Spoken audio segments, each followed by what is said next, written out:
दबंगों द्वारा आदिवासियों की जमीन जोतकर अवैध कब्जा कर विरोध करने पर गुंडों द्वारा जान से मारने की कोशिश। मध्य प्रदेश के ओरछा जिले के राधापुर में दबंगों द्वारा आदिवासियों की जमीन पर अवैध कब्जा कर उनकी जमीन को जबरन जोतने की कोशिश की जा रही है और जब आदिवासी इसका विरोध कर रहे हैं तो उन्हें बंदूक की बटों से मार कर घायल कर दिया जा रहा है। ऐसा ही एक गंभीर मामला ओरछा के ग्राम राधापुर से आया, जहां आदिवासियों के साथ झांसी थाना कोतवाली क्षेत्र का एक दबंग अपनी दम पर और बंदूकों के साए में आदिवासियों का जीना मुश्किल किए हुए है। ग्रामीण आदिवासी अपनी छोटी सी जमीन पर पैदावारी करके अपने परिवार का भरण पोषण करते हैं, लेकिन झांसी थाना कोतवाली का ये दबंग कुछ पैसे देकर और लालच में लेकर सारे आदिवासियों की जमीन हड़प कर लेना चाहता है। उसी दबंग की दबंगई ने मां और बेटे को मार कर घायल कर दिया और उनकी सारी जमीन कब्जा कर जमीन पर बोई हुई फसल पर अपना साम्राज्य स्थापित कर ट्रैक्टर चलवा दिया। आदिवासी की पूरी मेहनत बेकार गई। दर्जनों आदिवासियों की जमीन पर अवैध कब्जा कर उन्हें रोड पर ला दिया गया है।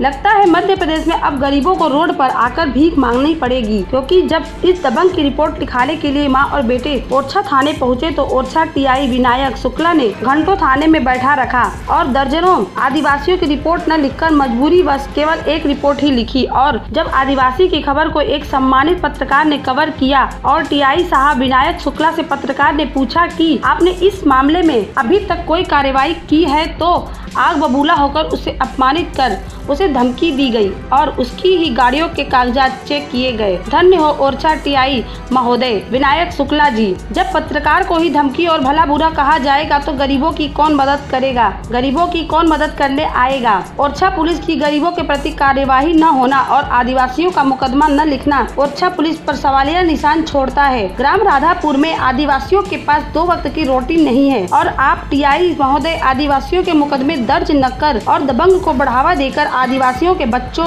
को जमीन से भी निर्गत कर उनकी रोजी रोटी छीन रहे हैं, जबकि वीडियो में साफ देख सकते हैं कि आदिवासी क्या कह रहे हैं। क्या नाम है? कहाँ के रहने वाले हो? क्या मामला हो गया था? चोटें कैसे लगी है? सर हमारी जमीन हती तो हम उनके लिए के पैसा छूट मांगा, हमने उसे पैसा भी दे दी। सर हमारी जमीन अपने की सोच रहा है, उल्टी सीधी हमें दम दबा रहा है। हमारे सिर में बावनी आती हमारी खुद की जितनी जुताई बजुलवाई बावनी ट्रैक्टर चलवा दिया। कितने जोती फसल? वहाँ के रहने वाले हैं जी? तो कहने जमीन इनको कोई जमीन के आपने को कागजात दिए थे या कुछ पैसे ही लिए थे, कुछ किसी प्रकार का मैटर था कुछ? फिर किस वजह से आपकी जमीन जोती? सर वो तो इसलिए मैंने उसकी खेती करी कुछ साल है, बस हो गया 25 रुपये लाए थे मैंने, उससे भी नहीं दे पाए हैं। तो बस जाने मुझे कब्जा डाला, फिर मैंने इसके रुपये दे के और फिर जाने मुझे पिटवाया और जो करवा ली जमीन छीन। आपने प्रशासन से शिकायत नहीं करी इस मामले में? नहीं करी सर। क्या हुआ फिर प्रशासन शिकायत करने के बाद? जितने अगर 2 दिन का समय दिया है कुछ कागज मांग रहे हैं सर, कागज अभी। कहाँ पे शिकायत करी थी आपने?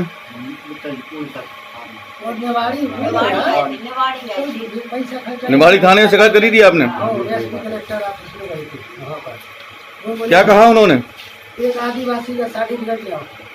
फिर जो बोले ठीक है हम तो है ही आदिवासी, अभी हम इतनी जल्दी कहाँ से दे दिए थे, क्योंकि जो लोग अनपढ़ आदमी क्या जाने यार कहाँ से क्या बनवाना। मुकदमा लिख दिया आपका? मुकदमा लिखा है? मुकदमा चल रहा है, कार्रवाई हुई उस पर कुछ? अभी कुछ नहीं। कब लिखवाया था मुकदमा आपने? तो बात है, कल तो नवाड़ी में परसों लिखाया था। पुलिस क्या कर रही है इसमें आपके हिसाब से? आप संतुष्ट हैं पुलिस की कार्रवाई से? अभी कोई पुलिस नहीं आई है? कॉपी मिली है आपको एफआईआर की?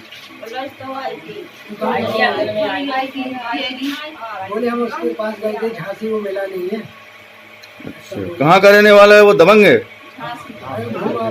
तो चारों तरफ सभी से पूछो, गाँव में सभी का यही हाल है। अच्छा, सभी को परेशान करता है? बताओ इनका भी है, इनका पूछो, सब बताओ।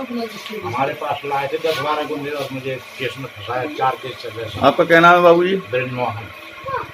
आपका क्या मामला है? सर जबरदस्ती स्टे लगा दी मेरी जमीन पे और मकान पे स्टे लगा दी है और गुंडे मंगा करके मेरे घर वालों को धमकाया। मैं थाने में इन लोगों के साथ भी बैठा था। आपकी जमीन यहीं पे है? यही बगल में है। तो आपकी जमीन पे क्या करा उन्होंने? और उसने साथ जबरदस्ती मेरी, जबकि उसने प्रतिबंध लगा था, उसने 2 लाख के रुपयों में 1 एकड़ जमीन ले ली सर। आपने 2 लाख रुपए लिए थे उनसे?